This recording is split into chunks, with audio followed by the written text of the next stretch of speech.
Good afternoon, and this is Education Telescope on Leadership TV. I am your usual host, Mariam Rabiu.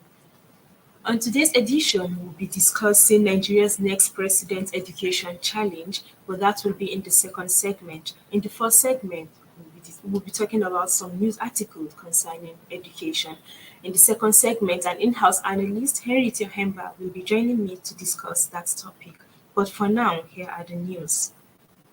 The first story says 83-year-old veteran journalist Duyule backs PhD from UNILAG. The University of Lagos UNILAG is preparing to celebrate its 60th anniversary in grand style, with 83-year-old Dayo Michael Duyule entering record books as the institution's oldest PhD graduating student. UNILAG's Vice-Chancellor, Professor Folashade Ogunshola, made this known during a pre-convocation press conference, painting a picture of an institution that prizes learning and self-improvement regardless of age. Duyule is not just a distinguished graduate, he is also a living piece of UNILAG's history, having covered the university's opening ceremony as a journalist for the Daily Times of Nigeria back in 1962. At the ceremony, a total of 2,251 students will be receiving their degrees, diplomas, and certificates, of which 67 will receive postgraduate diplomas, 2,119 will receive master's degrees, and 65 will receive doctorate degrees. The University of Lagos is honored to have these remarkable students and distinguished alumni, as they are living proof that age is just a number and learning is a lifelong endeavor. The second story says, Taraba Varsity student to drag school authority, Governor Ishaku to court over hiked fees. Students of the Taraba State University have concluded a plan to drag the school authority to court over hike in tuition fees. It is gathered that over 200 names and signatures of students willing to file a public complaint suit against the management of the institution over the sudden fee increment have been collected. A 300-level student of the institution, Salisu Waziri, who spoke to newsmen on behalf of the aggrieved group, said students will by this week file a public complaint against the school management and the Taraba state government for increasing the school fees. Describing the action of the school management as unjust, he expressed sadness over the alleged failure of the school authority to consult the Students' Union Government (SUG) before arriving at such decision. Over 200 students have signed the suit from seeking the courts to stop the management of Taraba State University from implementing the recent increase of school fees without justification, he disclosed. The students argued that there is no justification for the sharp increase. Waziri urged the school management to desist from such acts and find permanent solutions to the myriads of problems bedeviling the school, including shortage of lecture halls, poor hostel accommodations, lack of water supply, and lack of toilet facilities, to mention but just a few. And the next story says, federal government urges state governors to urgently tame rising out-of-school children. The federal government has called on governors to stem the tide of rising numbers of out-of-school children in their respective states. The Minister of State for Education, Goodluck Opia, stated this in Abeokuta during the flag-off ceremony and national campaign on out-of-school children. Opia urged governors to make substantive efforts to ensure increased access, improved quality, and system strengthening of education at all levels in the state. The minister expressed concern that the number of out-of-school children was still on the high side, with Nigeria ranking highest in sub-Saharan Africa. According to him, these children are found on the streets hawking, begging, some as house girls without any skill, and some in farms during school hours. Opia insisted that there was a need to address the challenge adequately by strengthening the quality of basic education, of basic education in the state and confronting those factors that deny children access to basic education head on. He said the federal government was determined to ensure that school-age children who are out of school are enrolled and retained in formal or non-formal schools within close proximity to their homes. In his remarks, Governor Dapo Abiodun of Ogun State expressed concern that despite different programs and policies, the number of children out of school is still rising. Abiodun explained that his government had continually increased yearly enrollment of pupils as part of effort to reduce the number of out-of-school children in the state, saying over 1.7 million was recorded in 2022. The governor called for sustained collaboration among stakeholders in addressing the challenges. The next story says Kwankwaso pledges to rescue Nigeria's educational system if elected president.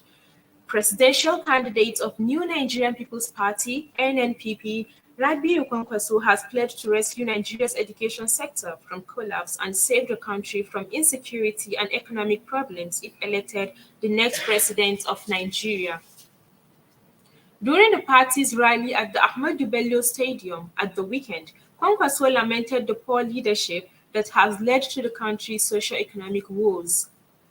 He said, "Our blueprint is the best for Nigeria. There is no time to enumerate everything because it is a 122-page document, but there were some critical areas, especially education, where we have decided and we will cancel payments for any form, either for West African Examination Council or National Examination Council, or joint admissions and matriculation board, or application in any institution in this country. The idea is to allow children of the poor to attain the highest level in education. At the primary level, we are going to build at least 500,000 classrooms for the over 20 million out-of-school children," Kwankwaso said. The next story says Minister calls for accelerated passage of compulsory education bill in Bayelsa State. In a bid to help tackle out-of-school children menace in Bayelsa State, the Minister of State for Education, Honorable Goodluck Nana Opia, has appealed to Bayelsa lawmakers to give the compulsory education bill accelerated passage in the state. The minister made the appeal at the flag-off ceremony of the national campaign on out-of-school children in Yenagoa, the Bayelsa state capital. The compulsory education bill, which is awaiting passage, seeks to make it compulsory for every parent and guardian to send their children to school in order to rid Bayelsa state of out-of-school children and school dropouts. According to him, the federal government, through the instrumentality of the Universal Basic Education (UBEC), is doing everything humanly possible to assist states to strengthen basic education by confronting factors that deny children early education, including extreme poverty, ignorance, and access to education, among others. The minister said desensitization is designed to ensure massive enrollment of children in basic and primary schools and should be taken seriously by all stakeholders, adding that it is a moral and legal obligation as it will guarantee the future of the children and by necessary implication on the nation. Honorable Opia commended successive administrations in Bayelsa State for the special attention given to education, including the declaration of the state of emergency in the education sector in the state. He introduced a free education policy at primary and secondary levels, the inauguration of the Enrollment Drive Committee, all of which have led to a huge enrollment in schools in the state. The minister said no parent in Bayelsa State has any excuse to keep a child out of school anymore. Shukuna urged the listening public to take advantage of what the university offers.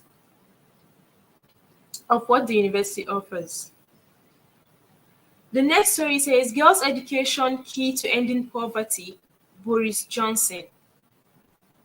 The former Prime Minister of UK, Boris Johnson, says it is his fervent belief that improving girls' education in developing countries is the best way to lift communities out of poverty. Mr. Johnson, as Foreign Secretary and Prime Minister, has previously highlighted girls' education as a key to improving the health, wealth, and security of the poorest countries. He once described it as a Swiss Army knife, of development, as getting girls to stay in education could avoid early marriage, improve their chances of getting a job, and provide more income for children to better to be better fed. The Prime Minister said the international target of ensuring all girls can have 12 years of good quality education will be the simplest and most transformative thing we can do to tackle poverty and to end the scourge of gender-based violence. The benefit of educating girls are enormous. A child whose mother can read is 50% more likely to live past the age of 5 and twice as likely to attend school themselves. With just one additional school year, a woman's earnings can increase up to a fifth, said Mr. Johnson. And the last story for today is, and Noun has revolutionized tertiary education in Nigeria, says Chukwuma. The director, Port Harcourt Study Center of National Open University of Nigeria, Noun, Dr. Nnenna Nancy Chukwuma, has posited that the institution has revolutionized tertiary educations in Nigeria. Chukwuma made this assertion during a live phone-in program in Port Harcourt, Rivers State. The center director explained that the affordability and flexibility of Noun academic programs, which afford learners an opportunity to study at their own pace and wherever they are, has brought a revolution to Nigeria's tertiary education system. Chukwuma, while fielding sundry questions from numerous scholars, explained that the flexibility of non-programs enabled learners to enroll in one part of the country and continue to program seamlessly at another part of the country without systematic complications or loss of credit hours. She also revealed that while the university was working hard to recommence admission into the undergraduate law program, the approval of the National Universities Commission (NUC) has been secured for the mounting of postgraduate law programs effective 2023 academic session. And that is all on today's news update on education. We're going to the second segment where we'll be discussing what the next government administration is up to in the education sector, and in-house analysts will be joining me to make this discussion. Please stay with us, don't go anywhere. We'll be back after the short break.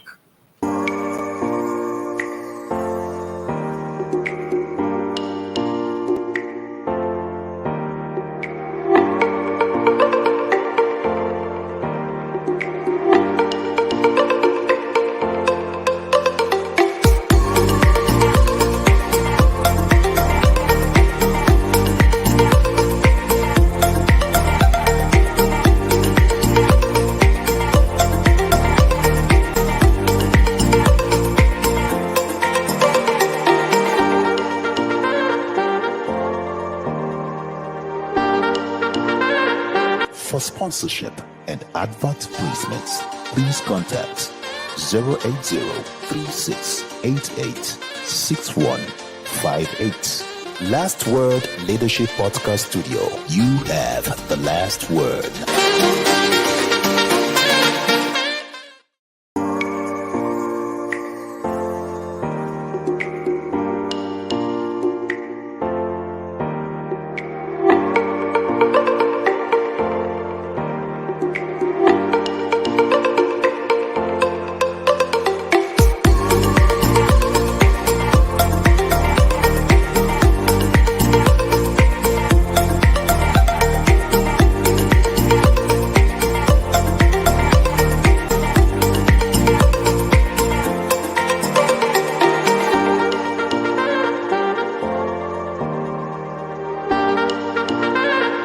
For sponsorship and advert placements, please contact 080-3688-6158. Last Word Leadership Podcast Studio. You have the last word.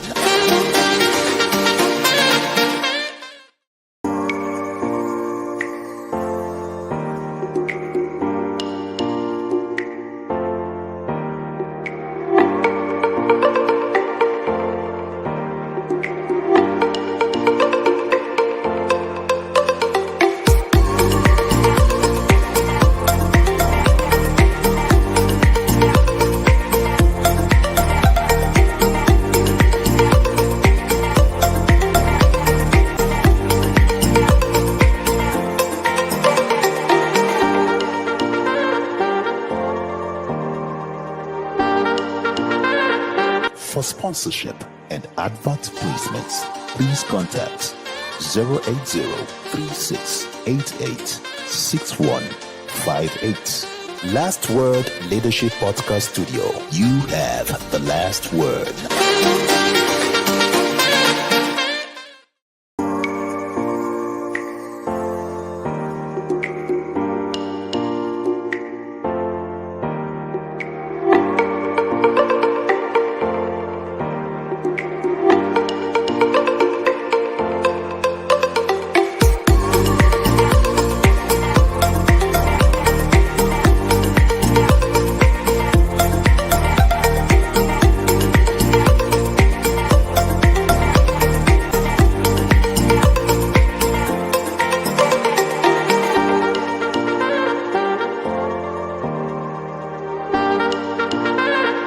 For sponsorship and advert placements, please contact 080-3688-6158. Last Word Leadership Podcast Studio. You have the last word.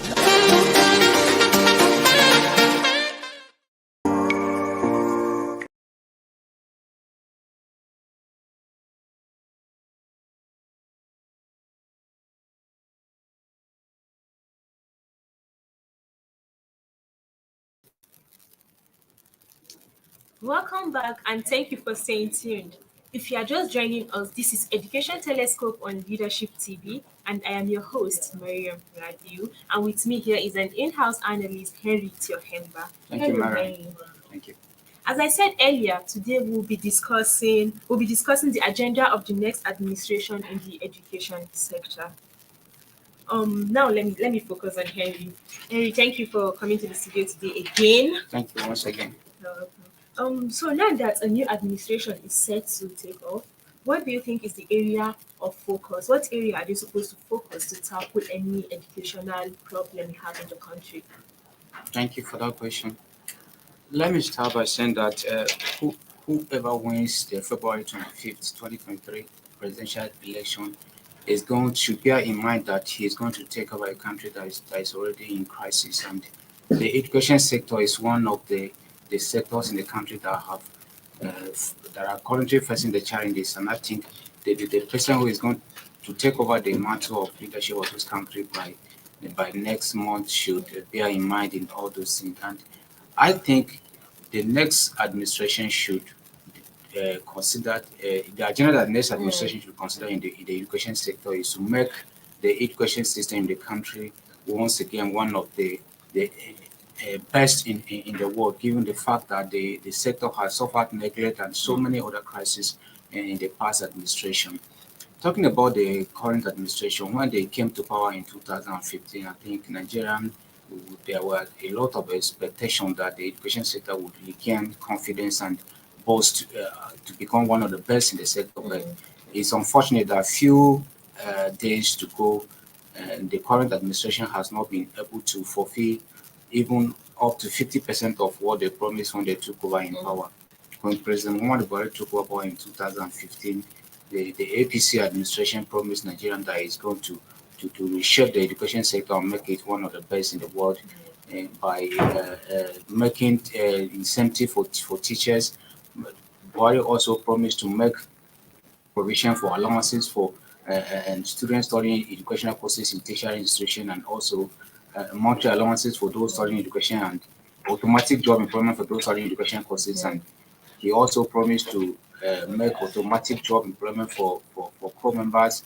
Among other things, Buhari also promised to make free education for kids of teachers in places where they work and increase the retirement age of teachers from 60 to 65 and the length of service from 30 to 35. But it's unfortunate that the administration has just few days to hand over to another administration, and they have been able to implement most of the things that you mentioned, apart from the teachers' retirement age that President Muhammadu Buhari approved recently. So I think it's something that the next person who is going to take over the leadership of this country should put into consideration. Talking about the major presidential aspirant in the PDP presidential aspirant Abubakar Atiku, and Tinubu, the APC presidential candidate. I know that in his manifesto, for instance, Tinubu, for instance, made mention that he's going to introduce loans for students, which will boost which will help to boost the sector. I think we also Tinubu also talk about improving the welfare of teachers to make teaching one of the best or attractive teaching profession in the world. Article on his part also talk about meeting up with the requirement of UNESCO's 26% allocated to education sector. But I think this time around, it should go far beyond making promises in Nigeria to Nigerians that you cannot They fulfill need at the to end of put the it whole into thing. action. Just like the APC government has made, and at the end of the whole thing has been able to meet up with up to 50% of what they say. So I think the president is not all about making promises. Yes. If you can pick one area that you are going to address, and at the end of the whole thing you are going to achieve, I think it's better than making promises that you are going to address at the end of the whole thing. Before I round up, for instance, the article made mention in one of his manifestos that he's going to make education sector allocate up to 26% of the UNESCO's or UN recommended benchmark for education, in which if you trace the history of what Nigeria has been allocating the education sector in less than 10% over the years. For coming up on board to say that you are going to make it 26%, I think it's just like deceiving Nigerians just to vote for you. So they should be straightforward or sincere with Nigerians. If you say you are going to make education or allocate funds to education sector up to 15%, I think Nigeria should believe you. But rising from less than 10% to 26%, I think is something that Nigeria should need to be cautious about. That needs to be checked. If we notice in every election, you see the aspirants will come and say they will do this for education, they will do that for education. At the end of the day, we don't see any changes. And that's the same thing these recent ones are also saying. So I just hope what they are saying, they should put it into light because we are tired of hearing this, hearing that, and then nothing is being done about it. So what do you think we need to do to tackle education menace? Like, what do we need to put into action for everything to work? Because it's not okay. What are the things that we need to do to make them work? I think there are so many things that we need to do because of lack of time that is against us. Let me just summarize in the few things that the next person who is going to take over the administration of this country will have to focus on, because the country is already facing crisis in the education sector, and most prominent among them is the issue of the out of school children, the issue of low funding, the issue of Nigerian teachers migrating to other countries for greener pasture, and attacks on schools. I think these are the major things that the next person who is going to take over. And I forgot to mention the issue of the ASU, which has been one of the issues over the years.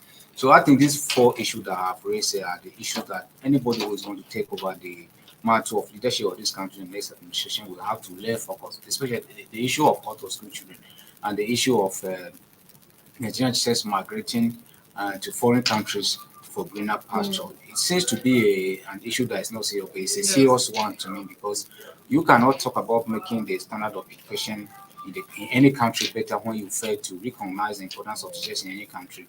And Nigerian teacher has been facing so many issues from poor incentives and there's so many harsh working conditions. I think it's something that the next person will need to put into consideration to put a stop. Because if there is a conducive working environment in Nigeria, I don't see Nigerian teachers migrating on massive scale to go and teach in foreign countries. Then the issue of out of school children, what we have over, as reported by UNESCO last year, over 20 million out of school children. It's a very serious issue that I think is going the next person we need to put into consideration. And as of last year, talking about the attacks on school, because it has also been one of the reasons why the number of out of school children keep growing. Because given the fact that there has been attacks, boundary attacks, Boko Haram attacks on school, especially in the northern part of Nigeria, where so many schools are not, or parents are even afraid to send their children to school because of the fear of being attacked by some of the bandits. So the person we need to address, as of last year, as of 2022, I think the Teachers Registration Council of Nigeria reported that more than 2,000 teachers has been killed since 2019 to 2002. So I think that is a very scary statistics, and it's something that we need to address before we talk about addressing the issue of out of school children. Then the issue of funding. Just I have made mention when Atiku made mention that when he eventually becomes president of this country, he's going to increase the allocation to 26% to meet up with the UNESCO's recommendation. Over the years, Nigeria has been allocating less than 10% in the sector, and just 2022 budget allocation in the education system was less than 6%. So I think it's something that is not just by making promises to Nigeria, it's something that we need to consider. They need to be sincere to Nigerians to know that this sector is facing so many challenges and there are so many things that needed to be done to make sure that we overcome some of the issues we are facing. I remember one time I met a woman at the passport office and immigration office. She brought her daughter for her passport, and we indulged into a conversation. And she was like, her daughter is going outside Nigeria to school, and I was like, why would she school in Nigeria? We have good schools in Nigeria. She was like, if politicians can send their children out of Nigeria to school, why can't she send her daughter? And believe me, I was speechless. I couldn't say anything. It was like insecurity. She was just mentioning things that why won't politicians allow their own children to also school in Nigeria if they know it's safe? Why can't she take her daughter outside Nigeria? This is one of the things we are talking about. Parents don't even believe in Nigerian educational sector anymore because they believe their children are not safe anymore. So I urge the government to please do something about our educational sector in Nigeria, be it insecurity, because we have students traveling to different states just to go there and study. If it's insecurity or any other thing, the federal government should do something about it. And that is all on today's edition of Education Telescope on Leadership TV. I am your host, Mariam Rabiu, and with me in the house has been Henry Tiohemba, the Anonymous Analyst. See you next week, same time, same day. Thank you for staying tuned. Bye. Thank you for watching. For sponsorship and advert placements, please contact 080-3688-6158. Last Word Leadership Podcast Studio. You have the last word.